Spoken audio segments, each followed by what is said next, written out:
नमस्कार मुलांनो, तुम्ही सर्व कसे आहात? नवीन सत्रात आपले स्वागत आहे. आज आपण इयत्ता 7वी जीवशास्त्रातील एक अतिशय मनोरंजक आणि महत्त्वाचा विषय वनस्पतीमध्ये पोषण अभ्यासू.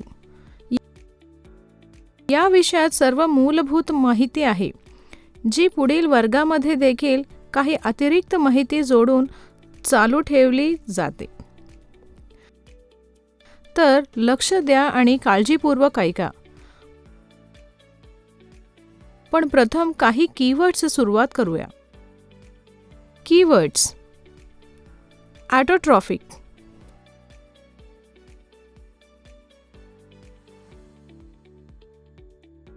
क्लोरोफिल,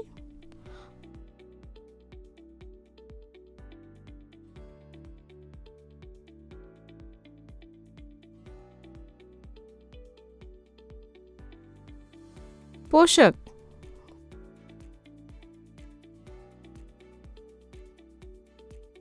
पोषण,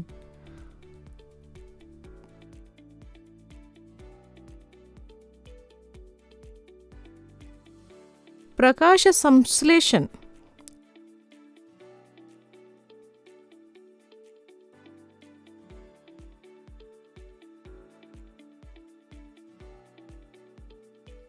स्टोमॅटा,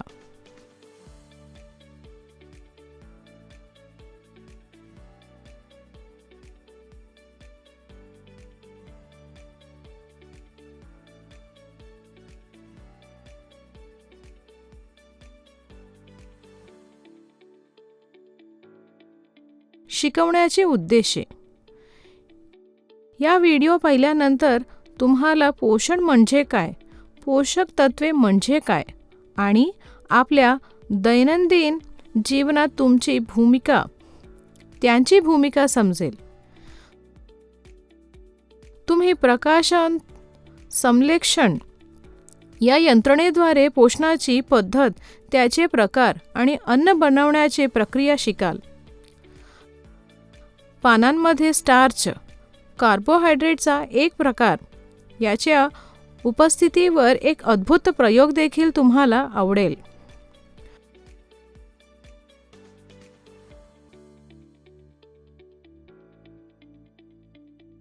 खूप मनोरंजक. आता आपण शिलांकडे वळूया. आपण काय करू? आपण जे अन्न खातो त्यात कार्बोहायड्रेट्स, प्रथिने, चरबी, जीवनसत्वे आणि खनिजे असे पोषक घटक असतात, जे आपल्या शरीरासाठी अत्यंत आवश्यक असतात.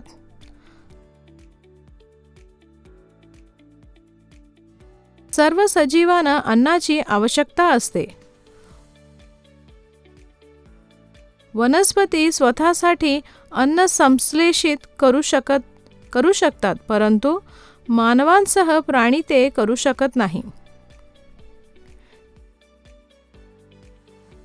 ते अन्नासाठी प्रत्यक्ष किंवा अप्रत्यक्षपणे वनस्पतीवर अवलंबून असतात.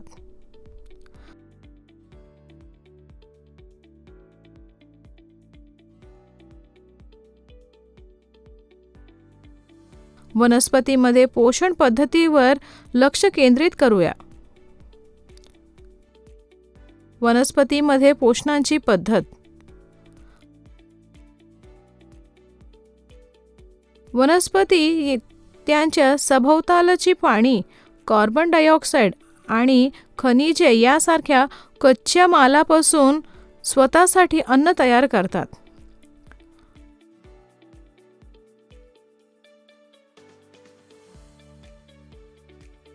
प्रश्न: वनस्पतीने तयार केलेले अन्न इतर जीवांसाठी कसे उपयुक्त आहे?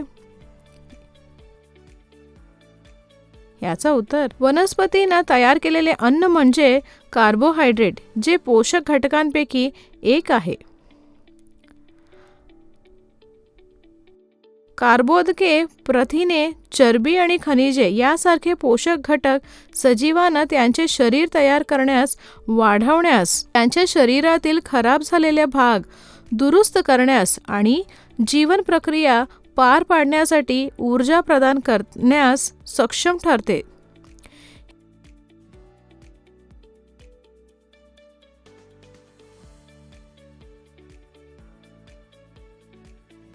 हे सर्व पोषक घटक आपल्याला वनस्पतीकडून आणि इतर काही स्रोतांकडून मिळतात. जीव अन्नासारखे पोषक घटक घेण्याची आणि शरीराद्वारे त्याचा वापर करण्याची पद्धत याला पोषण म्हणतात. हे पोषण पुन्हा 2 प्रकारचे असते. ऑटोट्रॉफिक, साध्या पदार्थांपासून जीव स्वतः अन्न बनवतात अशा पोषण पद्धतीला ऑटोट्रॉफिक, ऑटो म्हणजे स्व, ट्रॉफिस पोषण म्हणतात.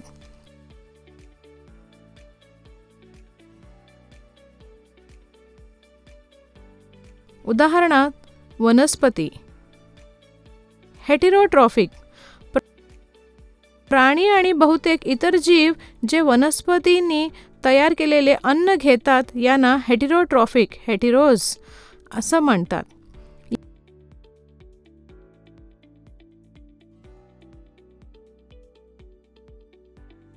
या व्हिडिओमध्ये आपण अशा अनेक मनोरंजक गोष्टी शिकू, जसे की वनस्पतींचे अन्न कारखाने कुठे आहेत.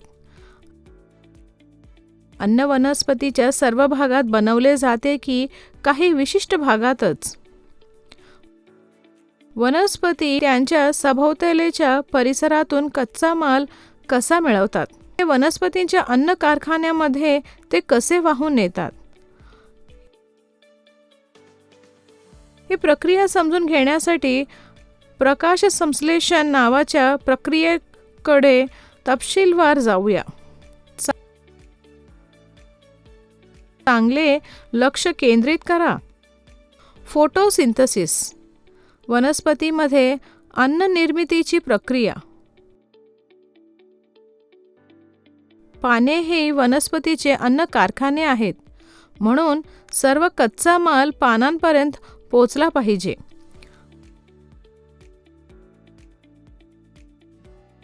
मातीमध्ये असलेले पाणी आणि खनिज मुळांद्वारे शोषले जातात आणि पानापर्यंत पोहोचवले जातात.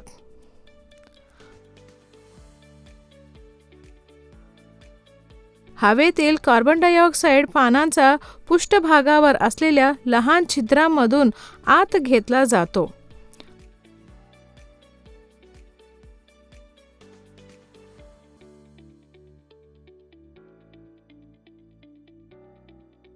रंध्र नावाच्या या छिद्रांना रक्षक पेशी म्हणतात.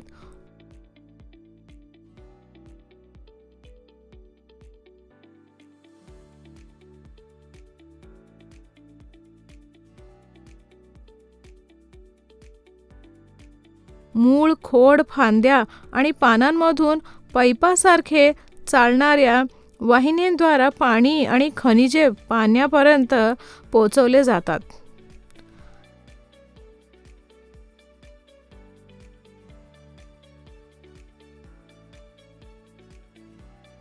ते पानांपर्यंत पोषक तत्वे पोचण्यासाठी एक सतत मार्ग किंवा मार्ग तयार करतात, त्यांना वाहिन्या म्हणतात.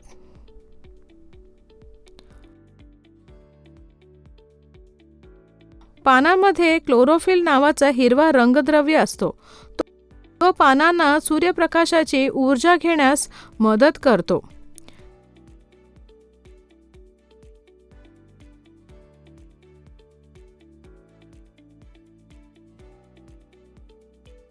या ऊर्जेचा वापर कार्बन डायऑक्साईड आणि पाण्यापासून अन्न संश्लेषित करण्यासाठी तयार करण्यासाठी केला जातो.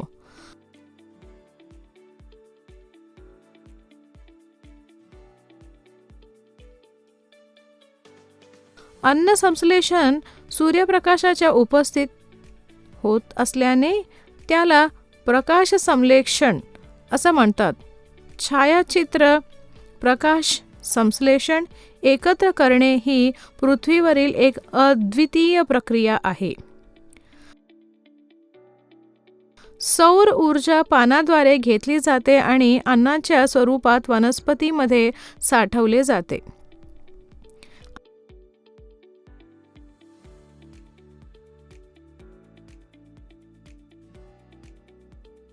अशा प्रकारे सूर्य हा सर्व सजीवांसाठी ऊर्जेचा अंतिम स्रोत आहे.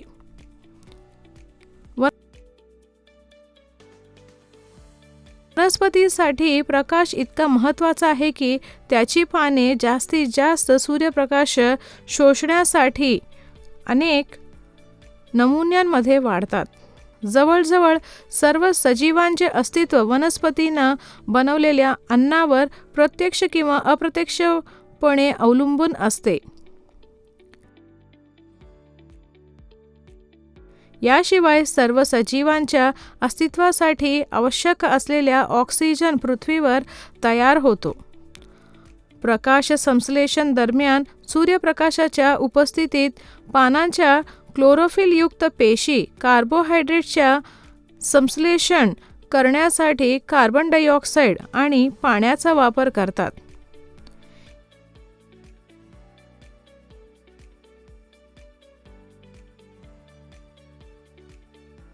ही प्रक्रिया समीकरणात दाखवता येते. प्रक्रियेदरम्यान ऑक्सिजन सोडला जातो.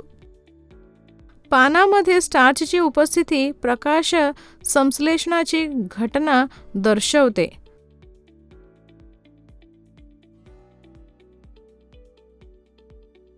स्टार्च देखील एक कार्बोहायड्रेट आहे. प्रक्रियेदरम्यान ऑक्सिजन सोडला जातो.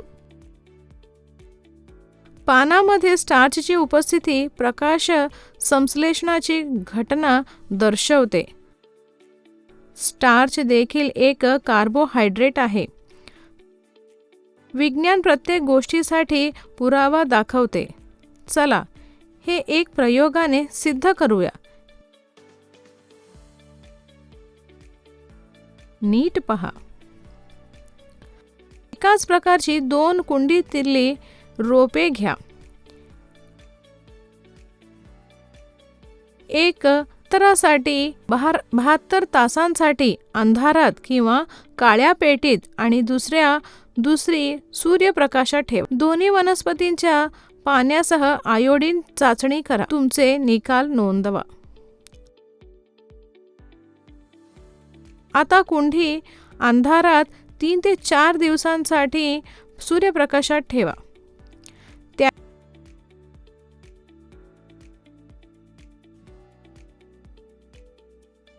त्यांच्या पानांवर पुन्हा आयोडीन चाचणी करा. तुमची निरीक्षणे तुमच्या वहीत नोंदवा. हिरव्या पाण्याव्यतिरिक्त इतर पानांमध्ये क्लोरोफिल असते.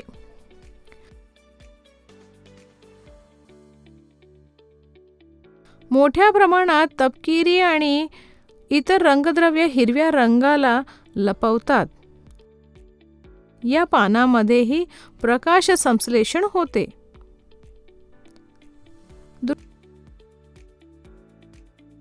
तलावामध्ये किंवा साचलेल्या पाण्याचे साठ्यामध्ये तुम्हाला अनेकदा बारीक हिरवे डाग दिसतात. हे साधारणपणे शैवाल नावाच्या जीवांच्या वाढीमुळे तयार होतात.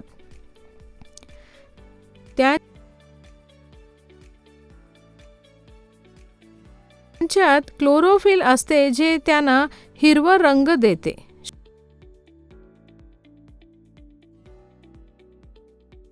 शैवाल प्रकाश संश्लेषणाद्वारे त्याचे अन्न देखील तयार करू शकतात.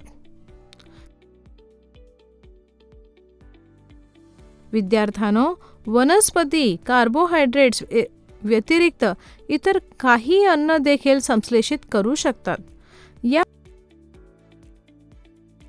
मनोरंजक गोष्टीबद्दल चांगली कल्पना येण्यासाठी विषम पोषणवरील पुढील व्हिडिओ पहा.